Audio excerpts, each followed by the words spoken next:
Simplement devant toi, ma vie chantant devant toi comme un enfant.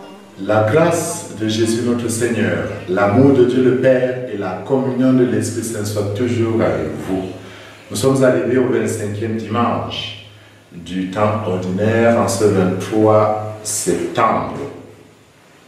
L'évangile du dimanche passé à Césarée de Philippe nous avait donné de vivre la première annonce de la passion de Jésus.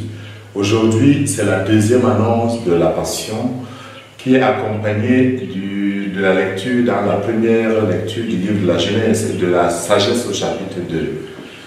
Et la deuxième lecture, c'est toujours Saint Jacques au chapitre 3, cette fois-ci des versets 16 au chapitre 4, verset 3.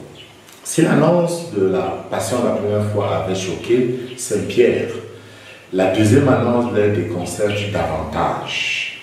Ils sont en train de marcher vers Jérusalem et Jésus le dit clairement, le Fils de l'homme est livré aux mains des hommes, ils le tueront et 3 jours après sa mort, il ressuscitera. Les disciples ne comprennent pas. Ils ne comprennent pas que le Messie tant attendu par eux doit mourir. Et Jésus annoncera encore sa passion une 3e fois. Il bouleverse la perception du Messie. Il n'est pas là pour un règne terrestre. Certes, il promet la résurrection, mais les disciples ne comprennent pas à ce moment ce que signifie ressusciter le 3e jour. Parce qu'ils ont des idées fixes. Leur orientation est ailleurs. Leur chemin faisant, ils discutent pour savoir qui est le plus grand. Là, Jésus parle de ce qui est le baptême qu'il doit recevoir, de ce qui brûle son être, de l'accomplissement de sa mission. Eux, ils discutent de ce qui sera le plus grand. Mais c'est une constante dans l'histoire. Ils ne sont ni les premiers ni les derniers. Nous avons d'ailleurs le cas toujours dans le livre de Marc, au chapitre 10e, et on retrouve dans les autres évangiles, de Jacques et Jean qui viennent demander cette place pour que l'un s'assied à sa droite et l'autre à sa gauche. Alors que Jésus lui présente notre enseignement, il le répétera plusieurs fois, jusqu'au dernier jour, où Saint Jean, qui est un évangile typiquement ancré sur l'Eucharistie, nous présente en lieu et place de l'institution de l'Eucharistie, le lavement des pieds. Comme pour dire que Jésus est en face d'un problème crucial de l'être de l'homme. Il dira d'ailleurs dans le chapitre 12e de Marc, le chapitre 10e, que les chefs des nations dominent ceux qui leur sont soumis. Mais pour les disciples, il ne doit pas en être ainsi. Ils doivent, comme lui, être des serviteurs. Et pour parler d'une manière prophétique, Jésus prendra un enfant qu'il met au milieu d'eux. Certes, c'est un message que nous ne pouvons pas bien comprendre comme il le faut aujourd'hui, parce que dans l'Ancien Orient, l'enfant était dévalorisé comme immature. Donc c'est révolutionnaire que Jésus le leur propose comme un exemple, eux qui sont des gens matures, rudes et forts. Alors, Jésus le fait pourquoi? Parce que l'enfant, pour lui, est le symbole de la petitesse, de la simplicité, de la disponibilité dans la confiance, de l'abandon sans calcul ni recherche d'intérêt, sans hypocrisie, de cette spontanéité. Combien de fois nous avons vu une maman qui gronde un enfant, qui tape un enfant, et après quand elle tend les mains, l'enfant revient. Il n'y a pas en eux cette disposition à la rancune. Le disciple, selon Jésus, entre dans le monde avec ses dispositions. Il doit être sans orgueil de pouvoir, sans le prestige de l'argent, sans la force des armes, sans le désir d'une domination qui écrase. Mais il est dans le monde un signe d'humilité, de simplicité.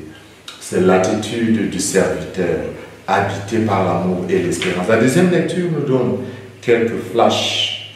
Elle parle des jalousies, des rivalités qui mènent au désordre et toutes sortes d'actions malfaisances. Au contraire, Saint Jacques nous propose la sagesse qui vient d'en haut, qui est pacifique.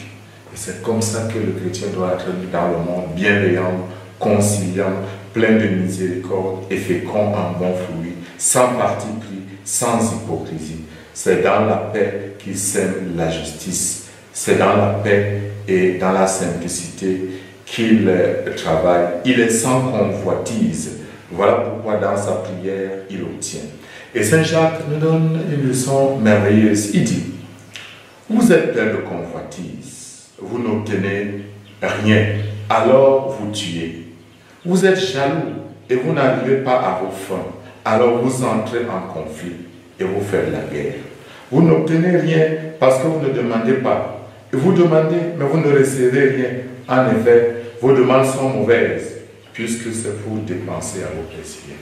Dans notre relation avec Dieu, nous sommes bénis quand nous avons cette attitude que je décrivais tout à l'heure, sans orgueil de pouvoir, sans prestige d'argent, sans force des armes, mais dans la petitesse, dans la simplicité, dans l'unité, dans l'attitude du serviteur. L'Église a ce don de voir, d'être elle-même à l'image de ce que Jésus veut que nous soyons, dans notre fragilité, dans notre désir de rester une Église servante, jamais cherchant à écraser.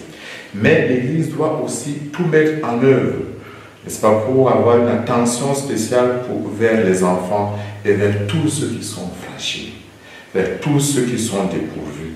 L'Église doit continuer, doit impérativement être la voix de ceux qui sont sans voix, même si elle doit en pâtir, même si elle doit souffrir.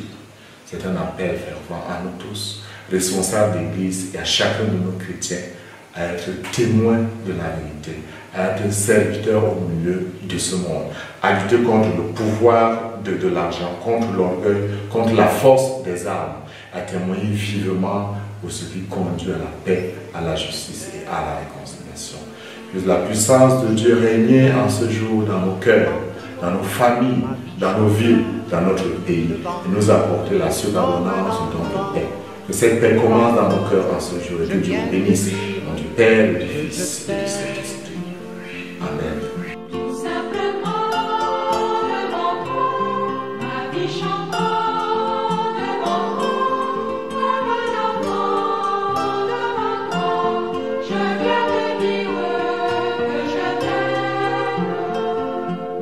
Entre tes mains, ma vie sur nos chemins, ta vie, que vienne ton esprit sur cette terre que j'aime. Tout simplement devant toi, ma vie chantant devant toi, comme un enfant devant toi, je viens te dire que je t'aime. Tout simplement